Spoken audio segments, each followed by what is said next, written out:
Hello बच्चों, I Shailendra Rawat welcome you all in class 10th physics classes. बच्चों हम पढ़ रहे चैप्टर 1 इलेक्ट्रिसिटी और लास्ट वीडियो में हमने पढ़ा था electric field, electric potential and potential difference. Right now आज हम एक इंपॉर्टेंट टॉपिक पढ़ने जा रहे हैं, that is electric current. Right, electric current क्या होती है, what is the nature of electric current, what is the direction of electric current and how does electric current flow through a conductor. इन सारे points को आज हम इस video में डिस्कस करेंगे। क्लियर। सबसे पहले आप पढ़ेंगे इलेक्ट्रिक करंट की डेफिनेशन। तो electric current is defined as rate of flow of charges through any cross section of a conductor. Right, means किसी भी कंडक्टर के क्रॉस सेक्शन से पर सेकेंड जितना भी इलेक्ट्रिक चार्ज फ्लो हो रहा है उतना ही वहां पे क्या बनती है, इलेक्ट्रिक करंट। सपोज मान लेते हैं कि we have a cross section of a conductor. मान लेते हैं आपके पास एक कंडक्टर का क्या है, क्रॉस सेक्शन। क्लियर है। एंड टी टाइम में, टी सेकेंड में इस क्रॉस सेक्शन से क्यू चार्ज फ्लो हो रहा है। क्लियर, आपको दिख रहा है कि इस एक क्रॉस सेक्शन है कंडक्टर का, टी सेकेंड में इस क्रॉस सेक्शन से कितना चार्ज मूव हो रहा है, क्यू। तो हम देख सकते हैं कि टी सेकेंड में जो चार्ज मूव हो रहा था, फ्लो हो रहा था, दैट इज क्यू। तो 1 सेकेंड में जो चार्ज मूव होगा that is Q over T. Right, तो this is rate of flow of charge. Rate of flow of charge means कि यूनिट टाइम 1 सेकेंड में इस क्रॉस सेक्शन से जितना भी चार्ज फ्लो हो रहा है, तो मीन्स इस क्रॉस सेक्शन से जो करंट निकल रहा होगा that is Q over T. Right, तो इलेक्ट्रिक करंट को हम न्यूमेरिकली आई से डिनोट करते हैं और यहां से हमें इलेक्ट्रिक करंट का फॉर्मूला मिल जाएगा क्यू ओवर टी। राइट, तो मैथमेटिकली आप इलेक्ट्रिक करंट को इस तरीके से डिफाइन कर सकते हैं कि I equals to Q over T, where Q क्या है यहाँ पे, इलेक्ट्रिक चार्ज एंड टी क्या है आपके पास, टाइम। राइट, क्लियर है। तो this is the definition of electric current. Clear है कि rate of flow of charge through any cross section of a conductor is called electric current. और electric current के लिए हमें एक फॉर्मूला मिल गया। इलेक्ट्रिक करंट को हम आई से डिनोट कर रहे हैं। राइट, और आई इक्वल टू क्या आ गया, charge over time, q over t. Further हमें पता है देखो कि as according to quantisation, according to quantisation, आपने क्वांटाइजेशन पढ़ा था, इलेक्ट्रिक चार्ज की प्रॉपर्टी हमने पढ़ी थी कि किसी भी बॉडी में जो चार्ज होते हैं, जो एक बेसिक चार्ज होता है, इलेक्ट्रॉन पे जो चार्ज होता है दैट इज बेसिक चार्ज, उस चार्ज के इंटीजर मल्टीपल होता है। मीन्स कि अकॉर्डिंग टू क्वांटाइजेशन जो चार्ज होता है किसी भी बॉडी में दैट इज एन ई। ई क्या होता है, चार्ज ऑन इलेक्ट्रॉन, जिसकी वैल्यू होती है 1.6 इंटू 10⁻⁻19 कूलम। राइट, और n क्या होता है, वेयर n 1 2 3 कुछ भी हो सकता है, एक इंटीजर है। राइट, तो क्वांटाइजेशन के अकॉर्डिंग किसी भी बॉडी में जो चार्ज होता है that is q equals to n e. Right, तो यहां से अगर मैं q की वैल्यू यहाँ पे पुट कर दूं तो करंट के लिए, इलेक्ट्रिक करंट हमें जो यहाँ पे मिला उसका एक और फॉर्मूला नजर आ जाएगा। q के प्लेस में क्या लिखेंगे, n e, n e over T. Right, तो इलेक्ट्रिक करंट के लिए हमारे पास एक और फॉर्मूला यहां से निकल के आ गया, n e over T. Right, वैसे बेसिक जो फॉर्मूला है that is Q over t, इसी को हम क्या बोल रहे हैं, rate of flow of charge. Clear है। तो आपको ध्यान रखना है कि किसी भी कंडक्टर में जब चार्जेस मूव करना शुरू कर देते हैं तो वहां पे क्या बनती है, इलेक्ट्रिक करंट। और इलेक्ट्रिक करंट को हम डिफाइन करते हैं rate of flow of charge. Right, और उसका फॉर्मूला आ गया I equals to Q over T. Right, now SI unit of electric current. तो देखो अभी हमने पढ़ा कि इलेक्ट्रिक करंट इक्वल्स होता है q over T. Right, current equals to क्या है, q over t, charge over time. And charge की जो यूनिट होती है that is coulomb and time की यूनिट होती है सेकेंड। क्लियर, तो जो करंट की एसआई यूनिट आएगी that is coulomb over second, और कूलम ओवर सेकेंड इसको हम लिखते हैं एम्पियर। तो आपको ध्यान रखना है कि SI unit of electric current is ampere. It is denoted by A. Right, किसे डिनोट करेंगे, ए। तो we can write 1 ampere equals to coulomb per second. Clear है? 1 एम्पियर इक्वल्स टू क्या होगा? 1 coulomb per second, right. And important है, आपको ध्यान रखना है कि इलेक्ट्रिक करंट की जो एसआई यूनिट होती है एम्पियर। करंट को हम किस में मेजर कर रहे हैं? एम्पियर में, राइट। एम्पियर एक लार्ज यूनिट होती है, इसलिए हम इसकी स्मॉलर यूनिट्स, जो प्रैक्टिकल लाइफ में हम इसके क्या करते हैं, स्मॉल यूनिट्स को यूज करते हैं, like milli ampere. 1 milli ampere equals to 10 to the power minus 3 ampere, right. Micro ampere, 1 micro ampere equals to 10 to the power minus 6 ampere, right. 1 nano ampere, nano ampere होता है 10 to the power minus 9 ampere. तो ये क्या है? Smaller units है, practical life में हम इनका यूज करते हैं। क्लियर है? तो आपको ध्यान रखना है कि SI unit of electric current is ampere and 1 ampere equals to 1 coulomb per second. Is it clear? Now definition of 1 ampere, right, कि किसी भी कंडक्टर में 1 एम्पियर करंट कब फ्लो होगी, इसको डिफाइन अगर आपको करना है तो हम बड़े इजली इसको कर सकते हैं। We have I equals to Q over T, right? Where Q is charge and T is time. So if Q equals to 1 coulomb and T equals to मैं ले लूँ 1 second, right? तो we will get I equals to 1 coulomb over 1 second, right? या we can get I equals to 1 coulomb per second या I equals to 1 ampere. Clear है? तो यहां से हम 1 एम्पियर को डिफाइन कर सकते हैं। आपको क्लियरली दिख रहा है कि अगर किसी भी क्रॉस सेक्शन से, किसी भी कंडक्टर के क्रॉस सेक्शन से 1 सेकेंड में 1 कूलम चार्ज पास हो रहा है, राइट। कितना चार्ज पास हो रहा है? Q equals to 1 coulomb. कि अगर किसी भी कंडक्टर के क्रॉस सेक्शन से 1 सेकेंड में 1 कूलम चार्ज फ्लो होता है, तो इट मींस उस कंडक्टर से जो करंट फ्लो हो रहा होगा that is 1 ampere. Clear?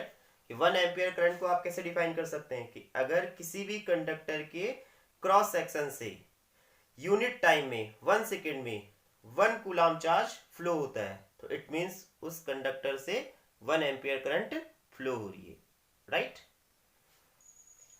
Nature of electric current. Nature of electric current से मतलब है कि आपको यहाँ पे पढ़ना है कि इलेक्ट्रिक करंट किस तरह की फिजिकल क्वांटिटी है, क्या स्केलर क्वांटिटी है या वेक्टर क्वांटिटी।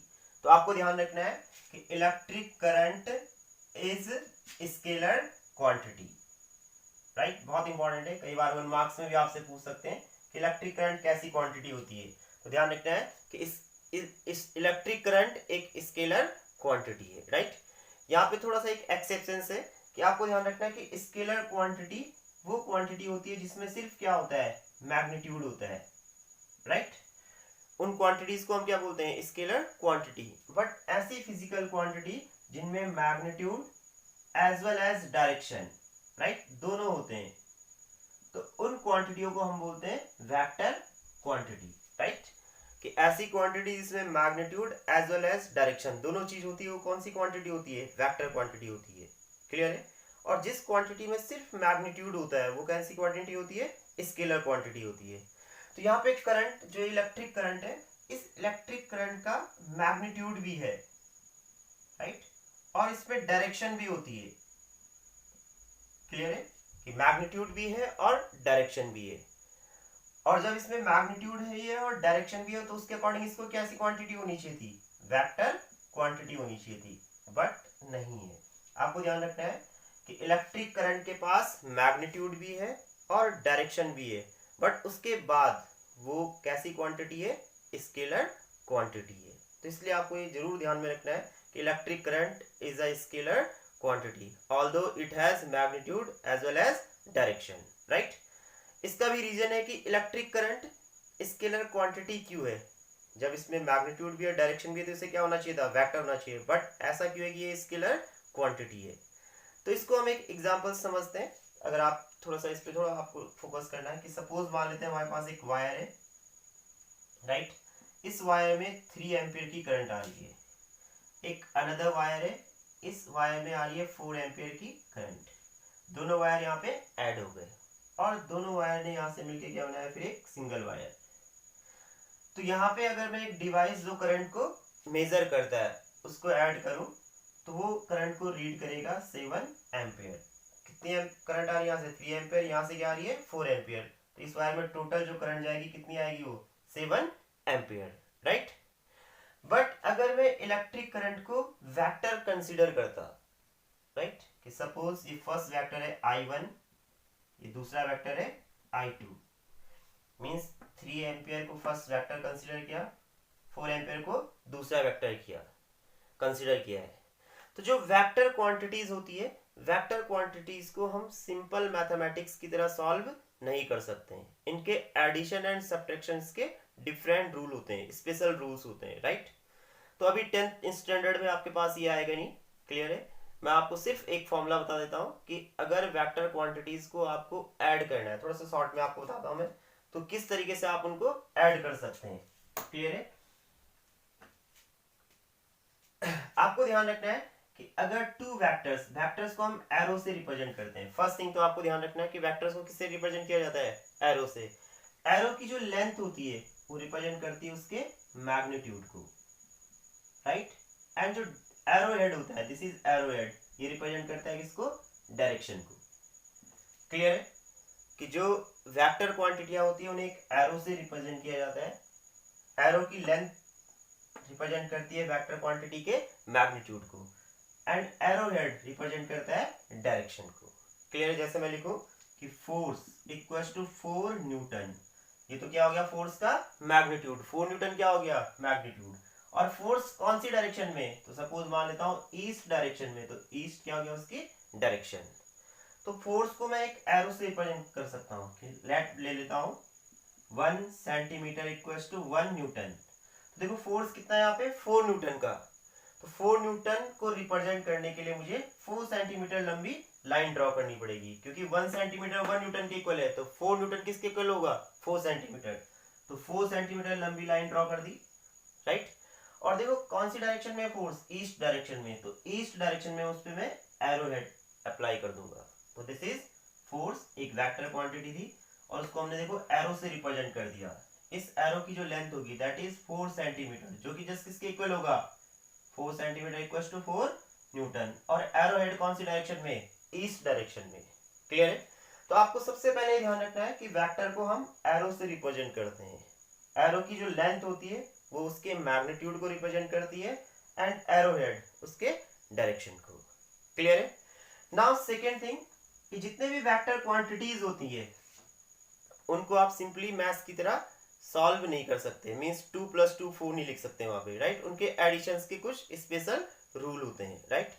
ये आप 11th क्लास में पढ़ेंगे, बट मैं आपको कुछ शॉर्ट में बता रहा हूं कि सपोज 2 वेक्टर्स सेम डायरेक्शन में होते हैं, जैसे मान लेते हैं वेक्टर ए है एंड वेक्टर बी है, क्लियर है। Vector A and vector B, ये 2 वेक्टर्स है, 2 एरो से मैंने रिप्रेजेंट किया है। दोनों एरो के एरो हेड सेम डायरेक्शन में, इट मींस दोनों वेक्टर क्या है, सेम डायरेक्शन में। तो अगर 2 वेक्टर्स सेम डायरेक्शन में होते हैं तो इनको जब हम ऐड करेंगे तो इनका जो एडिशन होगा, मींस इनका जो रिजल्टेंट आएगा दैट इज a + b। हम सिंपल क्या कर सकते हैं, इनको ऐड कर सकते हैं। पहला केस आपको ये ध्यान रखना है, फर्स्ट केस। सेकेंड केस कि अगर 2 वेक्टर्स एक दूसरे के अपोजिट डायरेक्शन में होते हैं, जैसे a एंड b, आप देख सकते हैं कि एक दूसरे के क्या है, अपोजिट डायरेक्शन में, दोनों का एरो हेड क्या है, एक दूसरे के अपोजिट डायरेक्शन में। तो इनका जो रिजल्टेंट आएगा that will be vector a minus vector b और vector b minus vector a। तो ये सेकेंड केस आपके पास आ सकता है कि when 2 vectors are in opposite direction, तो उनका जो रिजल्टेंट मींस जब उन्हें ऐड करना होगा तो हमें ध्यान रखना होगा कि उनकी डायरेक्शंस कैसी है। अगर वो अपोजिट डायरेक्शन में तो जो रिजल्टेंट आएगा वो a माइनस बी हो सकता है या b माइनस ए। बड़े वाले वेक्टर में से हमें छोटे वाले वेक्टर को क्या करना है, माइनस करना है, क्लियर है। नाउ थर्ड केस है, आपको ध्यान रखना है कि if 2 vectors are inclined to each other, जैसे मान लेते हैं 2 वेक्टर है a एंड b, ये न तो सेम डायरेक्शन में है और नहीं ये अपोजिट डायरेक्शन में है, ये एक दूसरे के साथ एंगल बना रहे हैं, थीटा एंगल, क्लियर है। तो यहाँ पे जो रिजल्टेंट आएगा, इन दोनों को जब हम ऐड करेंगे तो उसके लिए इस फॉर्मूले का यूज करेंगे, r equals to under root A square plus B square plus 2ab cos theta. Clear है? तो ये थर्ड केस है। थर्ड केस ये बहुत इंपॉर्टेंट है कि अगर दो वेक्टर एक दूसरे से कुछ एंगल पे होते हैं तो उनका जो आंसर आएगा वो इस फॉर्मूले से आएगा, under root A square plus B square plus 2ab cos theta. A पहला वेक्टर है, बी दूसरा वेक्टर है और थीटा थीटा है उनके बीच का एंगल। क्लियर है? ठीक है, तो ये थ्री केसेस आपको अपने माइंड में रखने। इन थ्री केसेस से आप टू वेक्टर्स को सॉल्व कर सकते हैं। तो नाउ यहां पे हम आते हैं कि यहां पे आप देख रहे हैं कि I1 पहला वेक्टर है, I2 दूसरा वेक्टर है और दोनों वेक्टर ये दोनों वायर एक दूसरे से 90 डिग्री पे सपोज। क्लियर है? एंड यहां पे दोनों वायर आपस में ऐड हो गए थे और इन्होंने एक सिंगल वायर बनाया। अब अगर मैं इसको वेक्टर कंसीडर करता हूं, I1 को और I2 को वेक्टर मींस इलेक्ट्रिक करंट को वेक्टर कंसीडर करता हूं, तो ये दो वेक्टर हो गए और इनका ऐड करना है। तो ये दोनों वेक्टर सेम डायरेक्शन में नहीं है, इनके बीच में क्या बन रहा है, एक एंगल बन रहा है 90 डिग्री का। तो इनका जो रिजल्टेंट आएगा, लेट मान लेते हैं I, तो आएगा अंडर रूट I1 का स्क्वायर प्लस I2 का square plus 2I1 I2 cos theta. Clear? तो देखो क्या आंसर आ जाएगा, I1 मीन्स 3 एम्पियर, 3 का स्क्वायर, I2 मीन्स 4, 4 का square plus 2 into 3 into 4 into cos theta. Theta कितना इनके बीच का एंगल, 90 डिग्री। कॉस 90 की वैल्यू होती है 0, राइट? आप अभी पढ़ेंगे कॉस 90 की वैल्यू होती है 0। तो क्या आंसर आएगा, देखो 3 का स्क्वायर 9 प्लस 4 का स्क्वायर 16 प्लस कॉस 90 0 है तो ये पूरा टर्म क्या हो जाएगा, 0। 9 और 16 कितना हो गया, 25। तो यहां से जो I आएगा हमारे पास अंडर रूट 25 और I कितना आ गया यहाँ से 5 एम्पियर। तो अगर मैं इलेक्ट्रिक करंट को वेक्टर कंसीडर करता हूं, क्लियर है, तो 3 एम्पियर एंड 4 एम्पियर का जो सम आना चाहिए था that should be 5 ampere. Is it clear कि क्या क्या आंसर आना चाहिए उसका, 5 एम्पियर। बट प्रैक्टिकली जो इस वायर में जो करंट फ्लो करेगी वो कितनी करेगी, 7 एम्पियर। यहां से 3 एम्पियर आ रही थी, यहां से 4 एम्पियर, तो टोटल कितनी आएगी, 7 एम्पियर। तो प्रैक्टिकली आंसर तो हमारा कितना है, 7 एम्पियर। और अगर मैं इलेक्ट्रिक करंट को वेक्टर कंसीडर करता हूं तो आंसर कितना आएगा, 5 एम्पियर। तो इट मींस कि इलेक्ट्रिक करंट वेक्टर एडिशंस के रूल्स को फॉलो नहीं कर रही है, क्योंकि प्रैक्टिकली आंसर 7 आ रहा है और अगर वो वेक्टर होता तो आना क्या चाहिए था, 5 एम्पियर। क्लियर है? तो इसलिए हम कह सकते हैं कि जो इलेक्ट्रिक करंट है वो वेक्टर एडिशंस के रूल्स को फॉलो नहीं करती है, इसलिए वो कैसी क्वांटिटी है, स्केलर क्वांटिटी, राइट? तो आपको मैंने थोड़ा डिटेल में समझाया है कि क्यों इलेक्ट्रिक करंट स्केलर क्वांटिटी है। बट आपको केवल अपने माइंड में ध्यान रखना है, आपके पास ये सारी डिटेल्स नहीं आने वाली, आपको केवल इतना ध्यान रखना है कि इलेक्ट्रिक करंट के पास मैग्नीट्यूड भी है और डायरेक्शन भी है, उसके बाद भी वो स्केलर क्वांटिटी है, बिकॉज वो वेक्टर एडिशंस के रूल्स को फॉलो नहीं करती, राइट? तो this is the nature of electric current.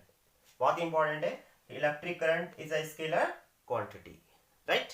Now next जो आपको चेक करना है यहाँ पे, direction of electric current. Very very important है कि इलेक्ट्रिक करंट की डायरेक्शन क्या होती है, किसी भी कंडक्टर में इलेक्ट्रिक करंट कौन सी डायरेक्शन में फ्लो करेगा, राइट? तो इलेक्ट्रिक करंट की डायरेक्शन को हम टू टाइप से यहाँ पे चेक कर सकते हैं, राइट? जो फर्स्ट थिंग है, तो पहला तो यहाँ पे कि इलेक्ट्रिक करंट जिधर भी पॉजिटिव चार्जेस मूव करते हैं, लेट मान लेते हैं प्लस चार्जेज है, राइट? तो इलेक्ट्रिक करंट की जो डायरेक्शन होगी वो वही होगी जिधर पॉजिटिव चार्जेस मूव करेंगे। सपोज पॉजिटिव चार्जेस मूव कर रहे हैं राइट डायरेक्शन में, तो इलेक्ट्रिक करंट की डायरेक्शन भी क्या होगी, सेम। क्लियर है? इसको हम कहते हैं कन्वेंशनल डायरेक्शन ऑफ करंट, या इसको आप कन्वेंशनल करंट भी कह सकते हैं। क्लियर है कि इलेक्ट्रिक करंट की जो डायरेक्शन होती है हमेशा बैटरी के positive terminal to negative terminal, और इसी को हम बोलते हैं conventional direction of electric current. या आप इसको कंसीडर कर सकते हैं कि जिस डायरेक्शन में पॉजिटिव चार्ज मूव करेगा उसी डायरेक्शन में इलेक्ट्रिक करंट भी फ्लो होगी। क्लियर है? तो this is first way. And second आपको ध्यान रखना है कि जो इलेक्ट्रिक करंट की डायरेक्शन होगी वो जिधर भी नेगेटिव चार्ज मूव करेगा उसके ठीक अपोजिट डायरेक्शन में। जैसे मान लेते हैं इलेक्ट्रॉन है, इलेक्ट्रॉन पे नेगेटिव चार्ज होता है, तो इलेक्ट्रॉन मूव कर रहा है यहाँ पे लेफ्ट टू राइट, इलेक्ट्रॉन जा रहा है left to right, right, this is the direction of electron. तो जो इलेक्ट्रिक करंट होगी it is just opposite to the flow of electrons, right, कि जो इलेक्ट्रिक करंट की डायरेक्शन होगी जिधर भी इलेक्ट्रॉन जा रहा होगा, जिधर भी नेगेटिव चार्ज पार्टिकल जाएगा उसके ठीक अपोजिट डायरेक्शन में। क्लियर है? तो इलेक्ट्रिक करंट की डायरेक्शन को हम इन दो वे से चेक कर सकते हैं। फर्स्ट है conventional direction. Conventional direction means कि पहले हमें सिर्फ ये पता था कि दो तरह के चार्जेस होते हैं, पॉजिटिव एंड नेगेटिव, तब तक इलेक्ट्रॉन डिस्कवर नहीं हुआ था। तो उस टाइम पे हम कंसीडर करते थे कि हमेशा electric current positive to negative flow होगी, that is conventional electric current. Now later on हमें पता चला कि पॉजिटिव चार्जेस तो मूव कर ही नहीं रहे, कौन मूव कर रहा है? इलेक्ट्रॉन। तो इलेक्ट्रिक करंट की जो डायरेक्शन होगी that is opposite to the direction of flow of electron, जिधर भी इलेक्ट्रॉन जाएगा नेगेटिव चार्ज आएगा उसके ठीक अपोजिट डायरेक्शन में क्या होगा? इलेक्ट्रिक करंट फ्लो होगी, राइट। नाउ नेक्स्ट पॉइंट जिसपे हम डिस्कस कर रहे हैं, how the current flows in wire और अ कंडक्टर, कि किसी कंडक्टर और वायर में किस तरीके से करंट फ्लो होती है। प्रीवियस पॉइंट पे हमने देखा था कि rate of flow of charge is called current, right, कि जहां किसी भी वायर या कंडक्टर में अगर चार्जेस मूव कर रहे हैं तो वो क्या करते हैं? करंट को बनाते हैं। बट किसी भी वायर या कंडक्टर में चार्जेस किस तरीके से मूव करेंगे उस मैकेनिज्म को हम यहाँ पे समझते हैं। क्लियर है? कि सपोज मैं जैसे यहाँ पे मान लू मेरे पास एक वायर है और इस वायर को मैंने सिंपली यहाँ पे रखा हुआ है, तो क्या इस वायर में इलेक्ट्रिक करंट फ्लो होगी? तो इसका आंसर है नहीं, इस वायर में अभी कोई इलेक्ट्रिक करंट फ्लो नहीं हो रही होगी।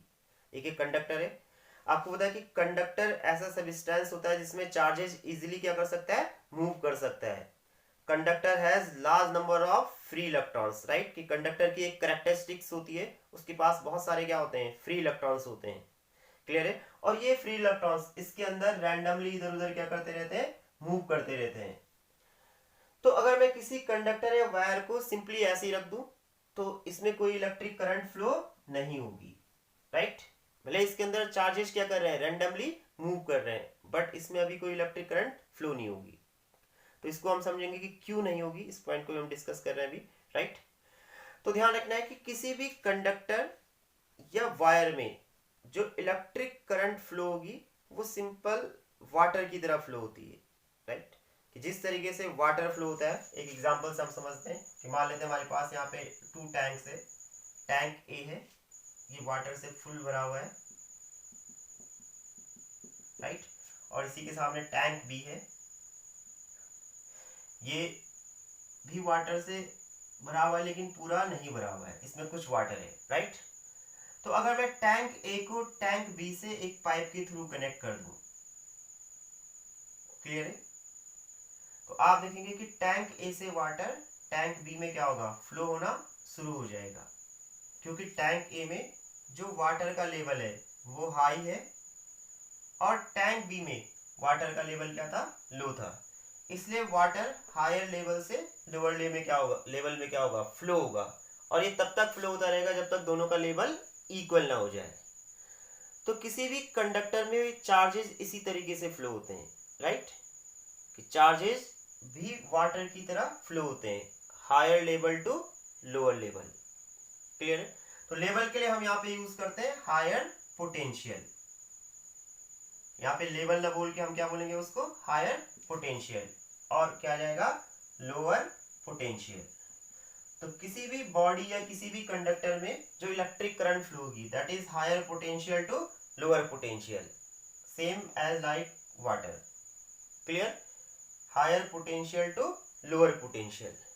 तो सबसे पहले आपको हमारे माइंड में यही रखना है कि अगर किसी भी वायर या किसी भी कंडक्टर में हमें इलेक्ट्रिक करंट को फ्लो कराना है तो उसके लिए जरूरी है कि उस कंडक्टर के दोनों एंड्स के बीच में पोटेंशियल डिफरेंस हो। उस कंडक्टर का एक एंड हायर पोटेंशियल पे होना चाहिए और दूसरा एंड क्या होना चाहिए? लोअर पोटेंशियल पे। जैसे मान लेते हैं एक कंडक्टर है और इस कंडक्टर में मुझे करंट पास कराना है, तो इसका एक एंड हायर पोटेंशियल पे एंड दूसरा एंड लोअर पोटेंशियल पे होना चाहिए, राइट। तो इस कंडक्टर के दोनों एंड्स के बीच में क्या होगा, एक पोटेंशियल डिफरेंस क्रिएट हो जाएगा और then current higher potential to lower potential क्या होगी, फ्लो होगी। बट अगर ऐसा नहीं है कि कंडक्टर के दोनों एंड अगर सेम पोटेंशियल पे आ गए तो देन इसमें कोई करंट फ्लो नहीं होगा। Is it clear? तो पहली चीज हमें माइंड में ध्यान में रखना है, माइंड में आपको रखना है कि अगर हमें किसी भी कंडक्टर या किसी भी वायर में करंट पास कराना है तो वायर के दोनों एंड्स के बीच में पोटेंशियल डिफरेंस होना जरूरी है। Is it clear? राइट। इसीलिए घर में हम जो भी कनेक्शन बनाते हैं तो घर पे हम हमेशा एक लाइव वायर लेते हैं। लाइव वायर मींस ये होता है हाई पोटेंशियल पे, किस पे होगा ये, हाई पोटेंशियल। और दूसरा हम लेते हैं neutral wire, right. Neutral wire means ये होगा लो पोटेंशियल पे। क्लियर है? तो जो हमारा जैसे मान लेते हैं एक बल्ब है, तो बल्ब के जो बल्ब है जो आपका ये, तो बल्ब का कनेक्शन हम कैसे बनाते हैं, बल्ब का एक एंड हम हायर पोटेंशियल पे मींस लाइव वायर से कनेक्ट करते हैं और दूसरा हम किससे कनेक्ट करते हैं, न्यूट्रल वायर से लोअर पोटेंशियल पे। तो then higher potential to lower potential, इस बल्ब में क्या होगी, इलेक्ट्रिक करंट फ्लो होगी, राइट। तो इसीलिए ध्यान रखना है कि घर पे जो कनेक्शन आप बना रहे हैं उसमें टू वायर मींस एक लाइव और एक न्यूट्रल वायर क्यों लिए, वैसे तो उसमें 3 वायर्स होते हैं, live, neutral and earth wire, but mainly जो करंट फ्लो के लिए रिस्पॉन्सिबल है कौन सी होगी, लाइव एंड न्यूट्रल। तो प्रत्येक लाइव वायर के साथ एक न्यूट्रल वायर होगा, क्योंकि हमें क्या करना है, वहां पे पोटेंशियल डिफरेंस क्रिएट करना है। लाइव मींस जिसमें हाई पोटेंशियल होता है, वो 220 वोल्ट हमारे घर पे जो इलेक्ट्रिक करंट आ रही है वो होता है, और न्यूट्रल मींस जीरो पोटेंशियल पे। क्लियर है? तो इसीलिए हर वायर के साथ, हर एक लाइव वायर के साथ क्या होती है, न्यूट्रल वायर, और तब जाके वहां पे हायर टू लोअर क्या होती है, करंट फ्लो करती है। क्लियर? तो फर्स्ट थिंग हमें ये ध्यान रखना है अपने माइंड में कि अगर किसी भी वायर में आपको करंट पास कराना है तो उसके लिए जरूरी है उस वायर कंडक्टर के दोनों एंड्स के बीच में पोटेंशियल डिफरेंस का होना। Is it clear? Now potential difference आपको कहां से मिलेगा? क्लियर है? तो आपको ध्यान रखना है कि पोटेंशियल डिफरेंस हमें जैसे सेल या सोर्स, इलेक्ट्रिक सोर्स होते हैं, ये सेल या इलेक्ट्रिक सोर्स या बैटरी ही क्या करते हैं, हमें पोटेंशियल डिफरेंस प्रोवाइड कराते हैं। Is it clear? कि बैटरी या सेल या सोर्स के हिसाब की हेल्प से हमें पोटेंशियल डिफरेंस मिलेगा, और देन हम किसी भी वायर या कंडक्टर में कंटिन्यूअस अमाउंट में इलेक्ट्रिक करंट को पास करा सकते हैं। तो हम समझते हैं कि किस तरीके से यहाँ पे किसी भी वायर में इलेक्ट्रिक करंट फ्लो होती है, उसके मैकेनिज्म को देखते हैं। सपोज मान लेते हैं हमारे पास एक कंडक्टर है, एक वायर है,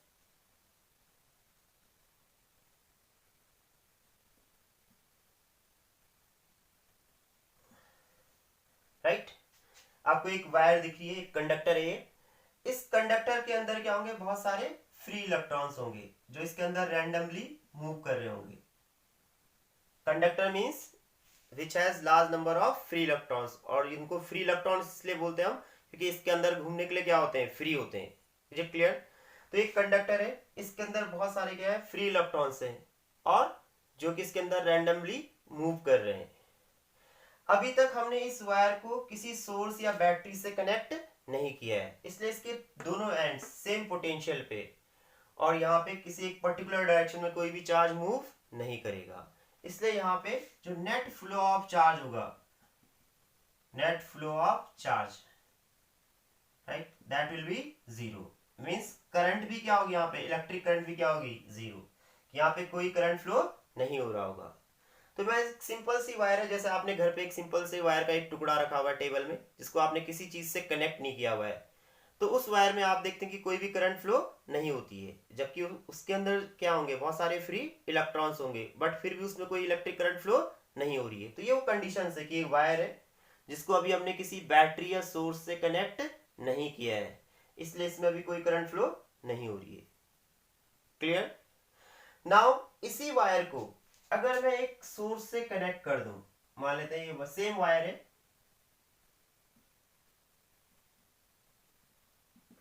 और इस वायर को मैंने एक बैटरी से कनेक्ट कर दिया, इस वायर का एक एंड मैंने बैटरी के पॉजिटिव टर्मिनल से कनेक्ट कर दिया एंड दूसरा एंड बैटरी के नेगेटिव टर्मिनल से। सेम वायर का आप दूसरा यहाँ पे पिक्चर देख रहे हैं कि सेम वायर को हमने एक बैटरी, राइट, यहाँ पे सेल दिख रहा है आपको, इस सेल से कनेक्ट कर दिया, वायर का एक एंड पॉजिटिव टर्मिनल से कनेक्ट कर दिया और दूसरा एंड नेगेटिव। आप देख सकते हैं कि जैसे ही मैं इस वायर के ये वाले एंड को किससे कनेक्ट किया है, पॉजिटिव टर्मिनल से, तो यहां पॉजिटिव चार्ज आ जाएगा, मींस ये वाला एंड आ गया हायर पोटेंशियल।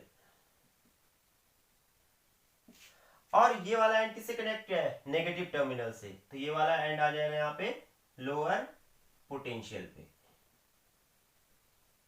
क्लियर। तो जैसे ही हम किसी भी कंडक्टर या वायर को किसी बैटरी या सेल से कनेक्ट करते हैं, तो ये बैटरी और सेल क्या कर रहा है, इस वायर के दोनों एंड्स के बीच में एक पोटेंशियल डिफरेंस क्रिएट कर दे रहा है। इसका एक एंड हायर पोटेंशियल पे आ जाएगा एंड दूसरा एंड क्या आ जाएगा, लोअर पोटेंशियल पे, राइट। अब क्या होगा देखो कि जब इस कंडक्टर के दोनों एंड्स के बीच में पोटेंशियल डिफरेंस क्रिएट हो चुका है, तो higher potential to lower potential, यहां एक इलेक्ट्रिक फील्ड क्रिएट होता है। इस कंडक्टर के अंदर एक फील्ड बनेगा, इलेक्ट्रिक फील्ड, जो आप पहले भी पढ़ चुके हैं कि इस कंडक्टर के अंदर एक फील्ड क्रिएट होगा higher potential to lower potential. और इस इलेक्ट्रिक फील्ड के कारण ये जितने भी इलेक्ट्रॉन थे इसके अंदर जो रैंडमली मूव कर रहे थे, इधर उधर मूव कर रहे थे, इन इलेक्ट्रॉन पे एक पर्टिकुलर डायरेक्शन में क्या लगेगा, फोर्स लगेगा। आपको ध्यान रखना है कि इलेक्ट्रिक फील्ड के कारण जितने भी नेगेटिव चार्जेस होते हैं, मींस जो इलेक्ट्रॉन होते हैं, उन इलेक्ट्रॉन पे इलेक्ट्रिक फील्ड के अपोजिट डायरेक्शन में क्या लगता है, फोर्स लगता है। तो देखो इलेक्ट्रिक फील्ड की डायरेक्शन है positive to negative, means higher potential to lower potential, और ये इलेक्ट्रिक फील्ड कहां बन रहा है, कंडक्टर के अंदर। तो इस इलेक्ट्रिक फील्ड के कारण, राइट, इसके अंदर जो ये इलेक्ट्रॉन थे जो रैंडमली मूव कर रहे थे, ये इलेक्ट्रॉन क्या करेंगे, इन इलेक्ट्रॉन पे इलेक्ट्रिक फील्ड के अपोजिट डायरेक्शन में फोर्स लगेगा, राइट। इलेक्ट्रिक फील्ड की डायरेक्शन है पॉजिटिव टू नेगेटिव, तो इलेक्ट्रॉन पे फोर्स लगेगा नेगेटिव टू पॉजिटिव। और जब सारे इलेक्ट्रॉन जो रैंडमली इधर उधर मूव कर रहे हैं उन पे इलेक्ट्रिक फील्ड के अपोजिट डायरेक्शन में फोर्स लगेगा, तो इस फोर्स के कारण ये सारे के सारे electron lower potential to higher potential क्या करेंगे, मूव करेंगे। Means lower potential means negative end से वो पॉजिटिव एंड की तरफ मूव करेंगे। तो जितने भी ये इलेक्ट्रॉन थे, ये सारे के सारे इलेक्ट्रॉन अब एक पर्टिकुलर डायरेक्शन में क्या करेंगे, मूव करेंगे, और वो डायरेक्शन क्या होगी, lower potential to higher potential, right. तो इसको आप सिंपल वर्ड्स में भी समझ सकते हैं कि जब भी हम किसी भी कंडक्टर को किसी बैटरी या सोर्स से कनेक्ट करते हैं, तो कंडक्टर का एक एंड हायर पोटेंशियल पे और दूसरा एंड किस पे आ जाता है, लोअर पोटेंशियल पे। मींस इस कंडक्टर के दोनों एंड्स के बीच में क्या होगा, एक पोटेंशियल डिफरेंस क्रिएट हो जाएगा, राइट। और देन जो इसके अंदर जितने भी नेगेटिव चार्ज है, देखो नेगेटिव नेगेटिव एक दूसरे को क्या करते हैं, रिपेल करते हैं, तो ये नेगेटिव चार्ज क्या करेगा, इन इलेक्ट्रॉन को पॉजिटिव चार्ज की तरफ पुश करेगा, राइट। पॉजिटिव इलेक्ट्रॉन को अपनी तरफ अट्रैक्ट करेगा। तो इलेक्ट्रॉन लोअर पोटेंशियल टू कहां मूव करेगा, हायर पोटेंशियल। और जब ये electron lower potential to higher potential move करेंगे, तो इनका जो ये मोशन था रैंडम, अब वो नहीं रहेगा, एक पर्टिकुलर डायरेक्शन में क्या करना शुरू कर दिया, इन्होंने मूव करना शुरू कर दिया, राइट। तो इस तरीके से जब electron lower potential to higher potential आएगा, तो ठीक उसके अपोजिट डायरेक्शन में यहाँ पे इलेक्ट्रिक करंट फ्लो होना शुरू हो जाएगी। इलेक्ट्रिक करंट फ्लो हो जाएगी higher potential to lower potential, right. Clear है। तो इस तरीके से देखो किसी भी कंडक्टर में करंट फ्लो होती है हमेशा higher potential to lower potential, right. तो आपको ध्यान रखना है कि अगर हमें किसी भी कंडक्टर या किसी भी वायर में करंट पास कराना है, करंट फ्लो कराना है, तो उसके लिए जरूरी है कि उस कंडक्टर के दोनों एंड्स के बीच में क्या हो, potential difference, right. And then current flow करेगी higher potential to lower potential, और इलेक्ट्रॉन मूव कर रहे हैं lower potential to higher potential, right. तो this is the mechanism of electric current, right. Now next point जो आपको अपने mind में रखना है, दैट इज एमीटर। एमीटर एक डिवाइस है, और जो ये एमीटर जो डिवाइस है, इसका यूज करते हैं हम इलेक्ट्रिक करंट को मेजर करने के लिए, right. Ammeter is a device which is used to measure electric current, कि किसी भी वायर किसी भी कंडक्टर में करंट की कितनी अमाउंट फ्लो हो रही है, अगर आपको उसको मेजर करना है तो उसके लिए यूज करते हैं हम एमीटर, राइट। तो आपको ध्यान रखना है कि ammeter is a device which is used to measure electric current flowing through an electric circuit. Second चीज आपको ध्यान रखना है कि एमीटर को सर्किट में हमेशा सीरीज में कनेक्ट किया जाता है, कि it is always connected in series to the circuit, right. And ammeter has very low resistance. Clear है? आपको ये भी ध्यान रखना है कि जो एमीटर का जो रेजिस्टेंस होगा that is very low. Ideal ammeter has zero resistance, right. आपको ध्यान रखना है कि जो आइडियल एमीटर होता है उसका रेजिस्टेंस क्या होना चाहिए? जीरो होना चाहिए। आपको 1 मार्क्स में पूछ सकते हैं ये बात कि आइडियल एमीटर का कितना रेजिस्टेंस होता है, तो एमीटर का रेजिस्टेंस जीरो होना चाहिए। एमीटर को हमेशा कैसे कनेक्ट किया जाता है सर्किट में? सीरीज में। और आपको जो एमीटर का सिंबल मिलेगा इस तरीके से, सेंटर में ए लिखा होगा और इसके 2 टर्मिनल्स होंगे, एक पॉजिटिव एंड एक नेगेटिव, राइट। तो this is the symbol of ammeter, right. तो ध्यान रखना है कि ammeter is a instrument which is used to measure electric current, right. तो ठीक है, आज इतना ही करेंगे। Thank you.